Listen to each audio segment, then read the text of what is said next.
No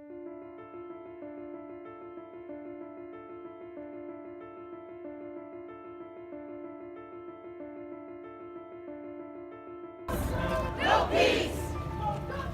No peace! His name! George Floyd! Say his name! George Floyd!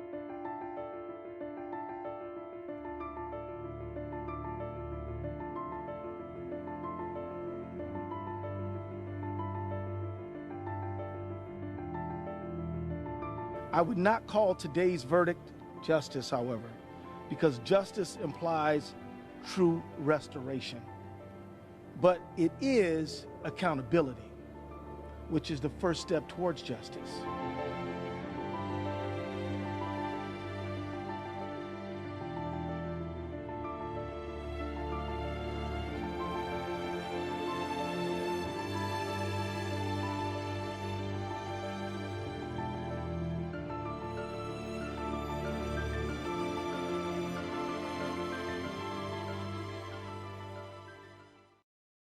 Good afternoon. I'm Jonathan Capehart, opinion writer for the Washington Post. Welcome to Washington Post Live and another installment in our series, Race in America. 1 year ago, this coming Tuesday, George Floyd was killed under the knee of former Minneapolis police officer Derek Chauvin. Minnesota Governor Tim Walz appointed a special prosecutor who assembled an amazing team that would succeed in convincing a jury 1 month ago yesterday to find Chauvin guilty in the murder of George Floyd. That special prosecutor joins us today. He is the Minnesota State Attorney General, Keith Ellison. Attorney General Ellison, welcome to Washington Post Live. Great to be with you, Jonathan. Thank you. Before we talk about the Derek Chauvin trial and the killing of George Floyd, we have to talk about some breaking news that hit just about an hour ago. Your office released a statement acknowledging that you are taking on the prosecution of Kim Potter. She's the former Brooklyn Center, Minnesota police officer who shot and killed Daunte Wright on April 11th. Why are you taking on that prosecution?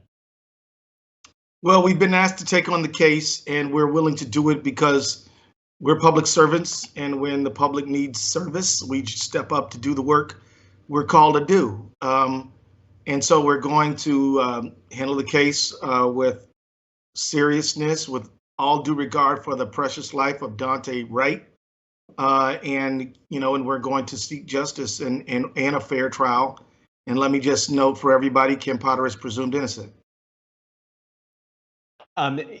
Given that you were the prosecutor in the Derek Chauvin trial, is that a template for how you will proceed against Kim Potter? No, because every single case is unique. Cases are unique as fingerprints. All of them are different in many different ways. So our approach will be tailored to the case itself. And I don't want anyone to expect that because we did one thing in one case, we're going to do the same thing in another case. What people can expect is we will bring the same level of urgency and commitment and fairness and professionalism. After that, anything could be different. And is there a likelihood, or how likely is it that we'll see perhaps some of the team that was assembled for the Derek Chauvin trial be a part of the Kim Potter trial? It is very certain that some of our regular employees at the Attorney General's office will be on the matter. Whether the team will shift from one case to another is really yet to be determined. But I know that, more than just the Minnesota Attorney General's office has a thirst for justice. So if and when we need to reach out, I expect we're going to have all the help we need. I was asking that question because I was thinking of the people on your team on your team for the Chauvin trial who volunteered their time and their services. Certainly, Jerry Blackwell, Steve Slisher, Neil Katyal, Lola Velasquez, they were volunteers, special assistant attorney generals. They were fantastic, outstanding lawyers, but it's just not been determined as to what we will do on the Potter case. So stay tuned. All right, let's turn our attention to what happened on May 25th, 2020. Where were you when you heard the news of what happened to George Floyd? How did you find I out? was I was getting out of bed. One of my assistants emailed me a video, said you have to see this. This is urgent. I clicked it on. I watched it, and even though I had seen far too much of that kind of thing, I was still shocked. I asked my wife. I said, "Hey, hon, you got to, do you want to see this?" Because it wasn't. It was, it was in the general. It wasn't proprietary. It was in the general flow of information. She said, "No, no, I don't." Mm. And in a way, I understand exactly where she's coming from because it was just as shocking, although it was sadly familiar. And that was the video that Darnella Frazier Exactly. recorded on her phone. But as part of the prosecution, um, we all thought it was 8 minutes and 46 seconds. It was 9 minutes and 29 seconds. When putting the video together, you understood why your wife didn't want to view the video, but was it more shocking when you saw it in its totality from all those angles that were presented at trial? Yes. What was we showed at trial has no place in decent society. It is inhumane, whether it's on the streets of Minneapolis or the streets of Bogota or the streets of Moscow or Beijing. It is a human rights abuse, no doubt, and it should be shocking. Once it's not shocking, we have to examine our own humanity. It was shocking, and as you point out, Jonathan, it was worse than we thought. It wasn't 8:46, it was 9:29. It was worse than we thought. And still, I mean, it still is disturbing to me. Although, my makeup is one that I can look at things like that and deal with them. It still shocks me and it's still emotionally disturbing. Would you have had the case that you had Darnella Frazier not recorded what happened? Nobody really knows, but I kind of doubt it. I'll tell you, we constructed the case in a way that we didn't need the video, but of course we needed the video. But we acted as if we didn't, and we asked ourselves, what kind of case would we have if we only had live witnesses to put on? And that's the case we put on. And then we used the video to supplement that. Watching cases like, Walter Scott or even Rodney King, we know that you can't just win a conviction by pushing play on a video. You've got to give proper context, information, insight, perspective, and you can only get that from live witnesses. And quite frankly, the emotion that the witnesses demonstrated and exuded throughout the testimony, in some ways, was more stunning than the video. I mean, to see Mr. McMillan, 61-year-old man, cry on the witness stand, tough guy, seen a lot. He was still in tears. So was an MMA fighter, 30-year-old MMA fighter, tough kid, goes in the octagon to fight other people. And yet he was emotionally overwrought in there. And so a firefighter who runs into burning buildings, emotionally overwrought when she saw and had to relive that pivotal moment. So in many ways, we thought the video was indispensable, but we treated it like it wasn't because we knew we had to really humanize it and do much, much more than just play a video.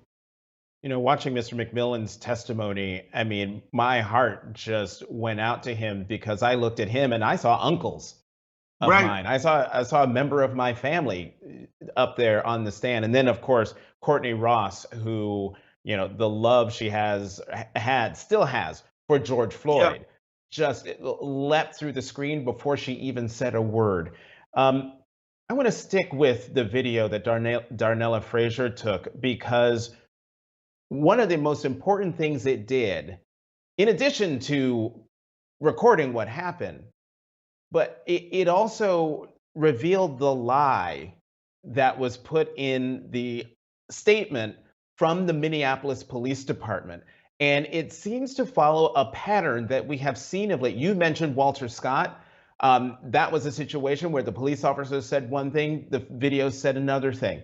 Laquan McDonald in Chicago, where the police officer said one thing, but the video in that case, body cam video from the police officers showed another story. We're now talking about another situation that happened, I think, a year ago. Ronald Green in Yep. Louisiana, statement said Right. one thing, the horrific video shows something completely different. Why does this keep happening? Dishonesty, lies, the presumption that people will believe me because they always have. The idea that I'm above the law. I don't have to tell the truth. What I said is how it was. That is what's operational there. And my prayer, and I mean that, my prayer is that prosecutors and police officers all over the country will say no more. We will not have these people who don't obey the rule of law, who don't honor the badge. We will not have them amongst us, and we're going to hold them accountable like we do anybody else. Somebody said, "Oh, Keith, you prosecute cops." I said, "I do not prosecute cops. I prosecute criminals." And it doesn't matter what piece of metal they're wearing on their chest. If they break the law, they're going to have to be held accountable. And I just want to say to people in law enforcement, you know, you have a dignified, worthy, important profession. Don't let people be in your ranks who don't have the same commitment you do. You will be better off without them. And Jonathan, I just want to mention to you, there's a woman named Carrie O'Horn. Carrie O'Horn. She was a Buffalo Police Department officer, and she, 15 years ago, intervened when her colleague was beating somebody in excess of what was legally authorized. She intervened to stop him. He punched her. You would think she'd get a letter of commendation for intervening. She got a dismissal notice and demotions and ended up getting her pension taken away from her. Thank God some lawyers at Harvard, some professors at Harvard said, let's take off the black professorial robes and put on our lawyer hats, and they won that woman's pension back. We need more Carrie O'Horns. We need more officers willing to intervene. We need people like Madera Arredondo, the chief of police in Minneapolis, who took the stand and said, what Derek Chauvin did is unacceptable, not our values, and we will not have him amongst us. I'm glad you brought up the police chief, because I was going there in my next question to ask you, how significant was it to not only have other police officers testify against Derek Chauvin, but to have the chief of police take the stand and testify against one of his own? You know, it must have hurt him. I mean, he believes in what he's doing. He's devoted his entire life to it. There's probably not one rank in Minneapolis Police Department that Madera Arredondo has not held, from patrolman to chief and everywhere in between. So it must have really broke his heart to see, you know, somebody who wears the badge with him do what Derek Chauvin did. But he obviously operates on a higher level of ethics than just, hey, that's my boy. He wears blue. We're going to look out for him. I mean, the bottom line is, Jonathan, if you knew a reporter was making up stuff and lying just to do a story, you would say, get out of my profession. As a lawyer, I find out somebody's ripping off clients and mistreating clients, I'm going to be the first to report them to the Board of Professional Responsibility. We need to create a culture where police will say, I'm proud to be a police officer, and I will not allow you to be shoulder by shoulder with me when you treat people like that and you do crooked, bad things. Now, Derek Chauvin wasn't the only person there on that street. Was it 38th in Chicago in South Minneapolis? There were 3 other officers there, Tao, King, and Lane. Their trial isn't expected to kick off until March of 2022. What do justice and accountability look like in their trials? Well, because their cases are pending, I'm a little nervous about speaking about them because I don't want the jury pool to be tainted. I don't want anybody who's listening to this broadcast say, oh, well, I heard Ellison say they were this or that, therefore it must be true. So I must say this, Jonathan, we're going to hold them accountable for what we believe they are guilty of. I will remind everybody they have a right to remain, they have a right to be presumed innocent, and they have a right to make me prove them guilty beyond a reasonable doubt. Beyond that, I really can't say much, but I will Mhm. say that the federal charges, they have been indicted federally, meaning that the federal government believes that they are responsible for violating the civil and human rights of George Floyd. They will be accountable in that parallel proceeding as well, but they are presumed innocent in both state and federal courts, but we intend to prosecute vigorously. In the Derek Chauvin trial, there was a heart-stopping moment when the judge went. He was angry about comments that were made by Congresswoman Maxine Waters about what she hoped would come out of the trial. The defense tried to get a mistrial declared because of it. Um, how concerned were you in that moment that a mistrial could be declared, but then also afterwards where he said, you could possibly get this conviction overturned? How concerned are you that Eric Nelson, Chauvin's defense attorney, could succeed in getting that conviction overturned? Well, let me tell you, there's only one way to handle criminal prosecution, and that is with an extreme degree of concern about every detail of the case. Even after you've gotten a conviction, you've got to continue to worry. But I'm not that worried, to tell you the truth, because I know that Derek Chauvin got a very fair trial. I believe that that Maxine Waters has a First Amendment right to say whatever she wants to say, and she did. And the jurors, very faithful to their oath, um, remained committed to avoiding media, not letting anything influence them except for what came through the jury box. And I mean, this witness stand. They were very judicious and earnest in their oath and the commitment. So, quite honestly, I'm not worried about it. I don't think it's a legitimate appeal issue, but there will be an appeal because there should be an appeal in every criminal case in America. There is a right to appeal. Even if you plead guilty, you could appeal. So I'm not too worried about it. But we're seriously going to defend the conviction, which 12 Minnesotans came together and decided that Derek Chauvin was guilty beyond a reasonable doubt. Unlike a lot of Black people in this country, I actually watched pretty much every minute of the trial. And just like your wife You're who in, couldn't you're in bear Lucy, to man. watch, just like your wife who couldn't bear to watch the video, lots of Black people were like, I can't watch this trial. It is Right. too hard. And I couldn't watch more than 10 seconds of the video because it was too hard. But with this trial, I'm watching, and as convincing as the case was, part of me was like, they're still going to find Chauvin not guilty. And the one thing that gave me just a scintilla of hope that Chauvin would be declared guilty was the fact that the only time a police officer was convicted for the killing of a civilian, an unarmed civilian, happened in the state of Minnesota. But what happened though was the police officer was Black and the victim was white. Were you surprised by the Chauvin verdict that it came out the way it did, or is that a signal between those two cases that actually justice does work? Well, the emotion that registered with me probably was not surprise. It was relief.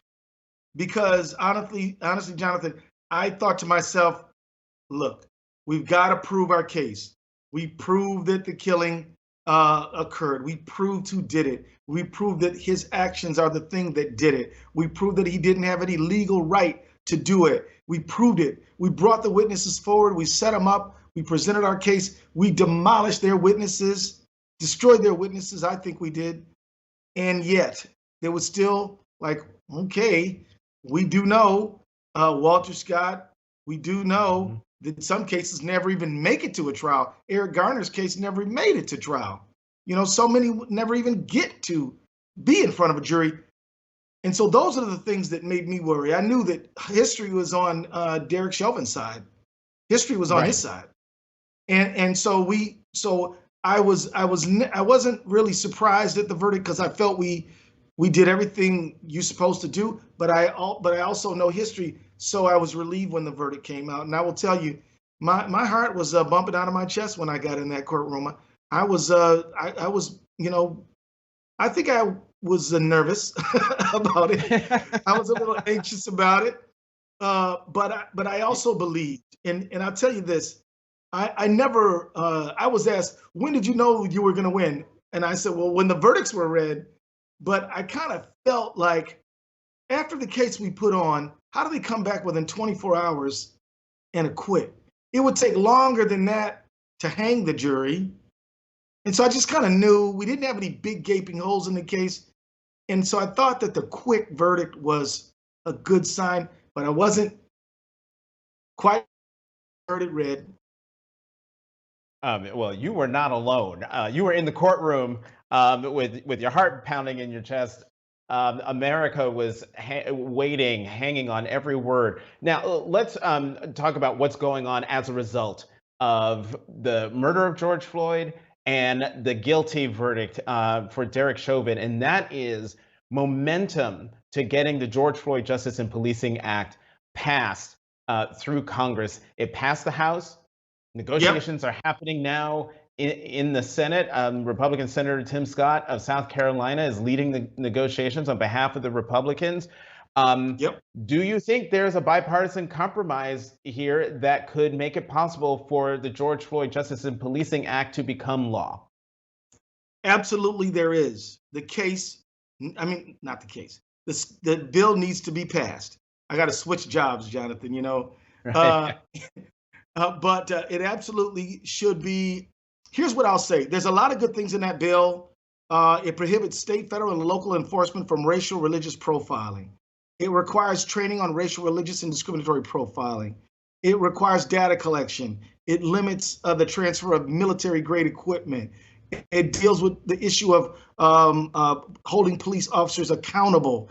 It does a lot of good things, and we could list those things. I urge people listening to go check out the George Floyd Justice Policing Act.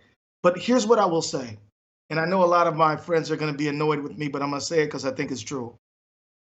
Look, a lot of activists who poured their heart and soul into the Civil Rights Act of 1964 were really pissed because voting was not in there and housing was not in there. But by 65, they get voting, and by 68, you get housing. And in 65, we also got a civil rights bill on immigration, allowing brown people to come to America. What I'm saying is, to my fellow Democrats, is don't throw in the towel. Fight, fight, fight, and a good bill is better than no bill. But a good bill is also better. But a good bill may not be. A good bill may require some compromise, and it's still good even if it's not perfect. It's still good if it's not 100%. So that's what I want to say. I think the phrase you're looking for is "don't make perfect the enemy of the good." And, that's the one. And so then, is the George Floyd Justice and Policing Act still a good bill and worthy of passage if qualified immunity is not a part of it? And that gets to the police accountability part that you were talking about that's in the bill. So look, I want Cory Booker and Karen Bass to fight like hell. I want Tim Scott to go back to his colleagues and say, we got to pass this even if qualified immunity is in it. But don't let the bill die over an item that we can come back for later. Get it. Get the relief. I mean, look, there are literally millions of families across this country who will their loved ones will be saved. Their lives will be saved because of this bill. If you don't pass anything, then what did George Floyd die for? I mean, I think that we've got to make sure that we get a good product out. Now, I will tell you, having spent 12 years in Congress, there is a price at which, we can't it's just too watered down. I don't think the absence of qualified immunity is that. I think that if we can get everything except that, I say pass it, and then don't quit and keep going. That's what I say. And look, some of my friends are going to get mad at me for saying these things, But I'm not telling them to not fight, and I'm not telling them to get everything they can. Get everything you can. But at the same time, remember, if you can't get the whole loaf, get 99% of it.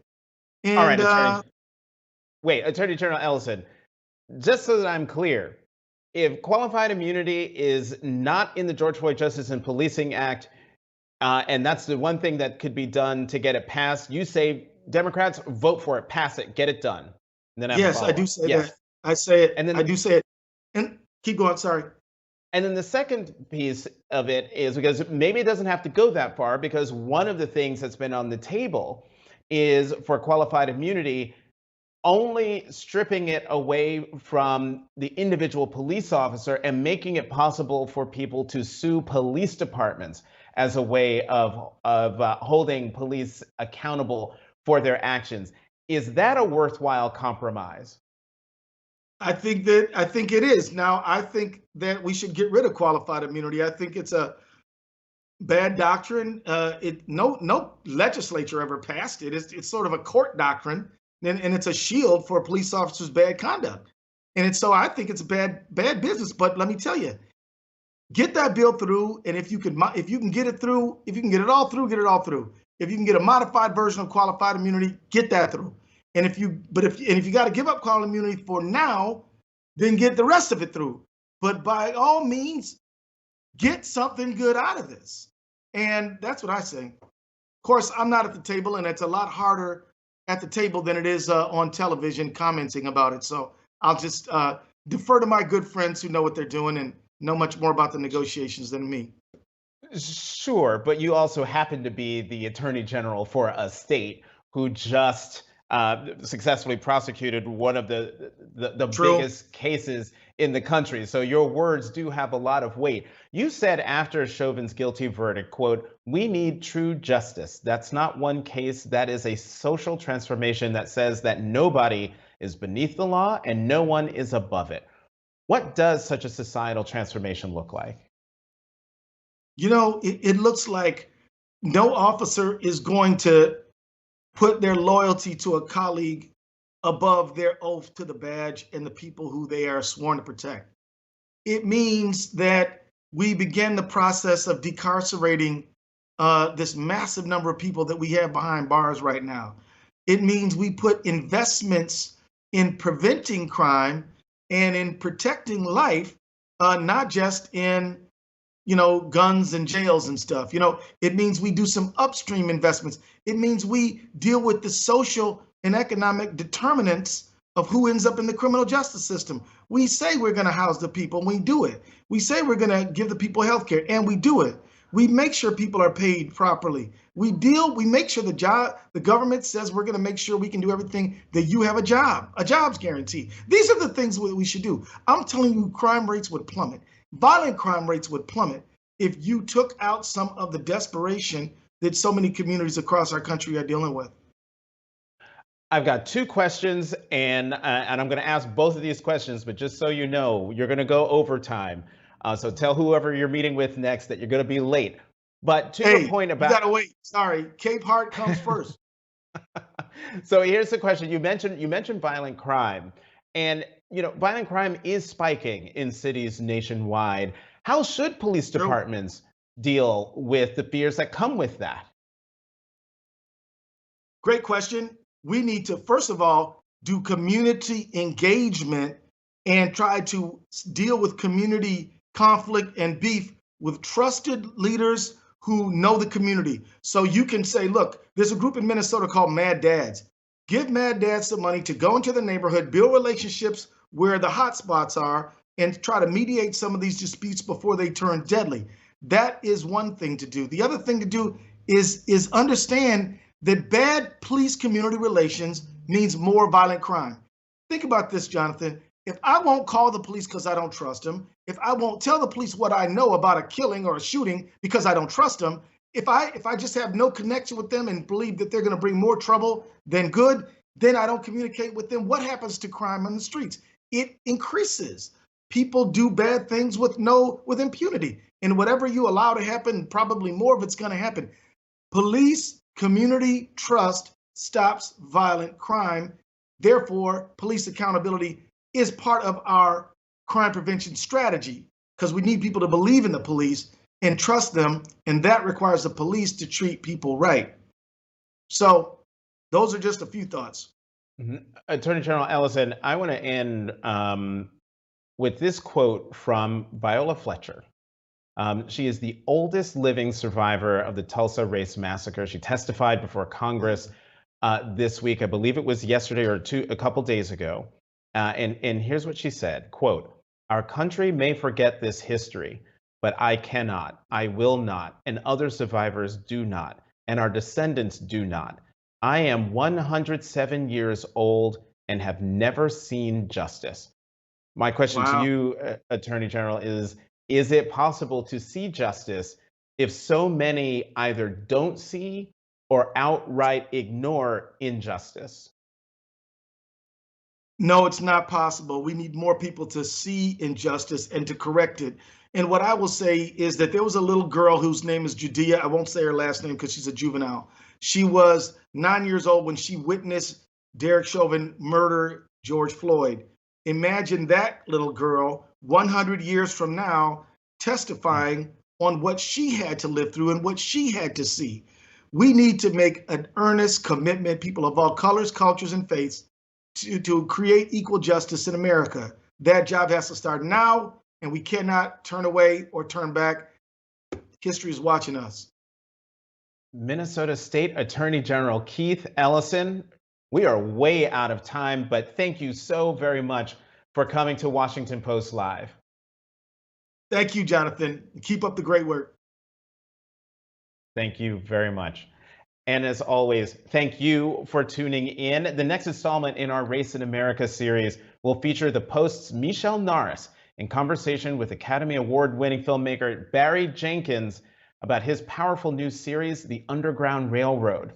Until then, I'm Jonathan Capehart, opinion writer for The Washington Post. Thank you very much for tuning into Washington Post Live.